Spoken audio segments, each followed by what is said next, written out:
இந்த வீடியோவில் நம்ம என்ன பார்க்க போகிறோன்னா சனி தசையை பற்றி பார்க்கலாம்.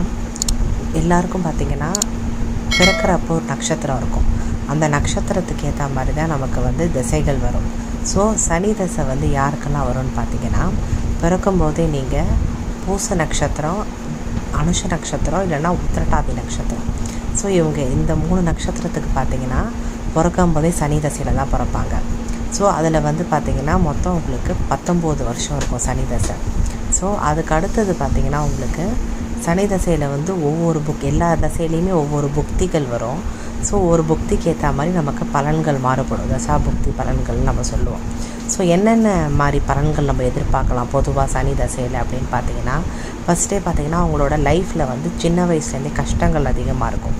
அது மட்டும் இல்லாமல் பார்த்திங்கன்னா பேரண்ட்ஸோடு அவங்களுக்கு அந்த அளவுக்கு நல்ல ஒரு ரிலேஷன்ஷிப் இருக்காது. ஏன்னு பார்த்திங்கன்னா சனியோட வாழ்க்கையிலேயே அந்த மாதிரி அவருக்கும் அவர் தந்தைக்கும் சரியான ரிலேஷன்ஷிப் இல்லாதனால அந்த காரகத்துவ தாக்கங்கள்லாம் சனி தசையில் இருக்கிறவங்களுக்கு அதிகமாக ஏற்படும். அதனால தான் பார்த்திங்கன்னா சனியோட நட்சத்திரத்தில் பிறந்தவங்களாக இருக்கட்டும், இல்லைனா லக்னத்தோடையோ லக்னாதிபதியோடைய சனி சேர்ந்தவங்களாக இருக்கட்டும், அவங்களுக்கும் பேரண்ட்ஸுக்கும் ஒரு ப்ராப்ளம் இருந்துகிட்டே இருக்கும். ஆனாலும் பார்த்திங்கன்னா இவங்க அதெல்லாம் சகிப்புத்தன்மையாக எடுத்துகிட்டு அவங்க லைஃப்பை மூவ் பண்ணிட்டு வருவாங்க. அதே மாதிரி பார்த்திங்கன்னா பேரண்ட்ஸ் கிட்டேருந்து சனி தசையில் பிறக்கிறவங்களுக்கு அந்த அளவுக்கு எதுவும் நல்ல விஷயங்கள் கிடைக்காது. நல்ல விஷயங்கள் இந்த சென்ஸ் எப்படின்னா, அவங்களுக்கு அடிப்படை தேவையான விஷயங்கள் எதுவுமே அவங்களுக்கு கிடைக்காது. ஒன்று அவங்களோட குடும்ப சுமை அதிகமாக இருக்கும். அப்படி இல்லைன்னா அவங்களால செய்ய முடியாத சூழ்நிலை அதிகமாகிடும் அவங்களுக்கு. ஸோ இந்த மாதிரி ப்ராப்ளம்ஸ் இருக்கும். ஆனால் அவங்க ஜாதகத்தில் சனி உங்களுக்கு நல்ல பிளேஸ்மெண்ட்டில் இருந்தாருன்னா இந்த பலன்கள் கொஞ்சம் மாறுபட்டு இருக்கும். ஸோ சனி தசை 19 வருஷம் உங்களுக்கு ஃபுல்லாகவே கடுமையான பலன்கள்லாம் கிடையாது.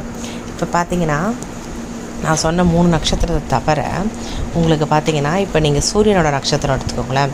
கிருத்திகை, உத்தரம், உத்திராட நட்சத்திரம். இந்த 3 நட்சத்திரக்காரங்களுக்கு ஒரு ஆஃப்டர் 40s 50ஸ்க்கு மேலே உங்களுக்கு சனி தசை வரும். அவங்களுக்குலாம் நல்ல ஒரு டேர்னிங் பாயிண்ட் இருக்கும். எப்படி டேர்னிங் பாயிண்ட் இருக்கும்னு பார்த்திங்கன்னா, அவங்களுக்கு 5, 6 அதிபதியாக சனி வர்றதுனால அவங்க ஜாதகத்தை பொறுத்து அவங்களோட டேர்னிங் பாயிண்ட் இருக்கும். அதனால் பொதுவாக நீங்கள் சனி தசைன்னு நீங்கள் பயப்படவே தேவையில்லை. சனி தசையில் தான் நிறைய பேருக்கு வீடு வாகனம் அமையறதுக்கு வாய்ப்புகள் இருக்கும். அதே மாதிரி பார்த்திங்கன்னா நிறைய புது தொழில்கள் ஆரம்பிப்பாங்க, நிறையா ப்ராஃபிட் கிடைக்கும், நிறையா அவங்களோட ட்ரான்ஸ்ஃபர்மேஷன் இருக்கும். அவங்க லைஃப்லேயே தன்னை பற்றி தெரிஞ்சுக்கிற அளவுக்கு ஒரு ட்ரான்ஸ்ஃபர்மேஷன் சனியை கொடுத்துட்டு போகிறாரு உங்களுக்கு அவரோட தசையில். ஸோ அதனால் சனி தசை உங்களுக்கு முழுக்க நற்பலன்கள் தரக்கூடிய தசை தான். அதனால் நீங்கள் பயப்பட வேண்டாம். ராகு தசை, கேது தசையை விட சனி தசை உங்களுக்கு நல்ல பலன்கள் கொடுக்கும். ஸோ அந்த 19 வருஷம் சனி தசை உங்களுக்கு எல்லாருக்கும் எப்படி இருக்குன்னு நீங்கள் கமெண்ட்டில் சொல்லுங்கள் ஃப்ரெண்ட்ஸ். சப்ஸ்கிரைப் பண்ணுங்கள், கமெண்ட் பண்ணுங்கள். நெக்ஸ்ட் வீடியோவில் வேறு தசையை பற்றி ஒரு விளக்கம் கொடுக்குறேன். ப்ளஸ்